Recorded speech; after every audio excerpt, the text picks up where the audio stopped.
Okay, I'm sorry, I'm not gonna be, well, I am going to be reading a Toga, ex-reader, but, ex-listener, but for now I can't because the one I really want to read isn't completely out yet. So for now I'm gonna read, Goodnight, Todoroki ex-reader, ex-listener, in this case. Okay. You walked out of the kitchen, your vision suddenly going dizzy to the point where you couldn't walk without walking into something. You stumbled for a while before stopping yourself from going any further, gripping to the kitchen island tightly. Your head hurt and you felt like you were going to throw up. Your stomach felt like it was in a knot, pain oozing from it. You closed your eyes for a second before opening them, only to see you were now lying on the cold kitchen floor. Your body was numb, and you didn't have the strength to get up. Just lied there. You waited, thinking maybe death would come and swallow you whole. At this point, you didn't mind much. Death wasn't necessarily what you wanted. In the moment, you didn't care. After what seemed to be an eternity, you gathered up your strength and wobbled over to the couch. You didn't have the energy to walk all the way back to your dorm, so you settled for that.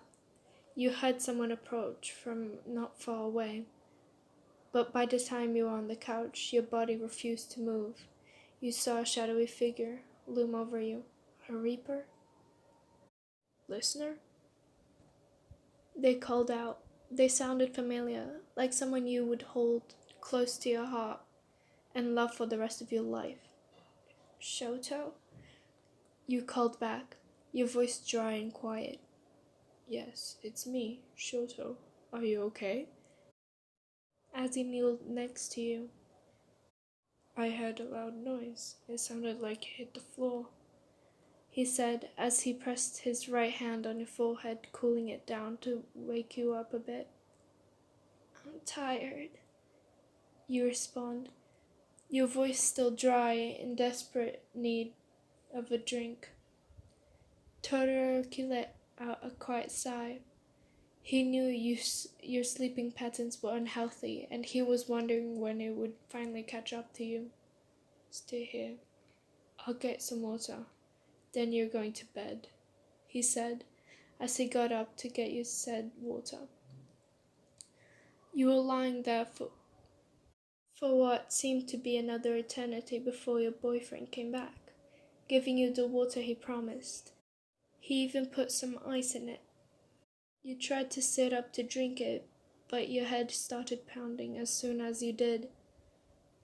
Don't push your body, it's tired, he whispered, as he put down the cup of water and gently pulled you into his arms. He picked up the cup again and held it gently against your lips. The glass was cold, but the water was even colder, as you could feel it radiating onto your skin. Are you gonna drink it? He asked. The moonlight shone from the window, illuminating his face, his grey and blue eyes shining with it, and his candy cane-colored hair visible.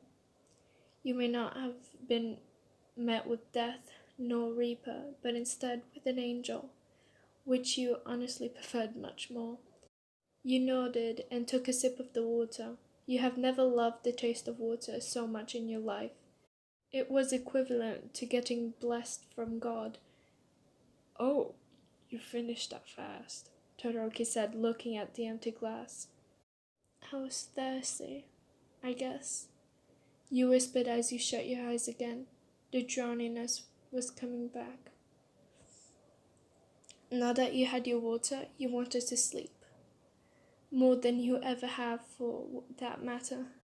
You always push yourself past your body's limits, trying to stay awake up until the ungodly hours of the day, your blood basically flowing with caffeine.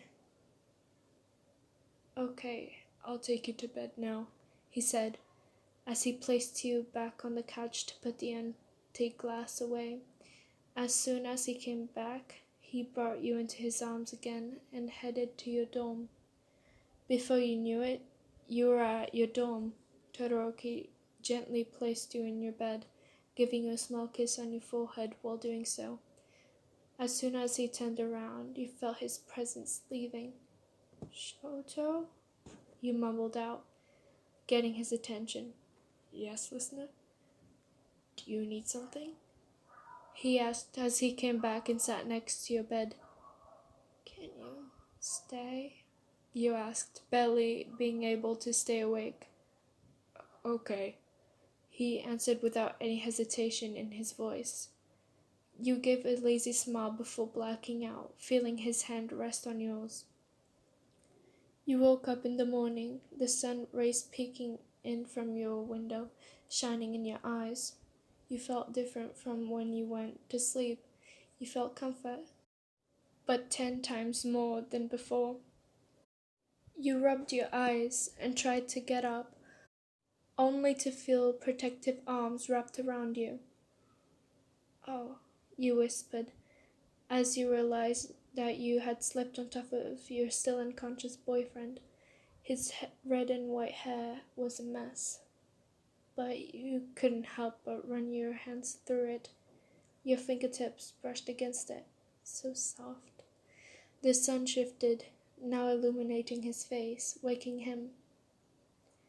Morning, Shoto, you mumble, slightly disappointed he woke up so soon. Morning, listener, he mumbled. You were barely able to hear him. You laid your head on his chest. You could hear his heartbeat. It was calm. The melody of his beating heart was enough to feel at peace with everything around you. It always amazes you how much a simple thing from this man can bend your emotions so much. You look over to your phone, sitting on your bedstand, where you had left it the previous night before going to get your 2 a.m. snack. You reached out and grabbed your phone. Despite the sun shining in your face just a few moments ago, the screen of your phone made you squint. 4:27 p.m. Oh shit, we're so late, you yelped upon seeing how late it was in the afternoon. Huh? Listener, it's Saturday, Todoroki sleepily said. You let out a sigh and laid your head back down, being greeted by his heartbeat once again. Then, can we stay here for a while? You mumbled, your concentration being on the melodic tune humming in your ear. Todoroki let out a small sigh, showing content with the idea. Anything you want, love. Oh, that was so cute. This was a Tumblr post by yamichxnwrites. I do not know how to say that name. So I'm sorry I didn't post a Toga. As I explained, the thingy that I wanted to read wasn't out yet, so this is what we're gonna get. Yay. If you want to read this yourself, the whole jazz thingamajig is in the description down below. So, thank you. Bye.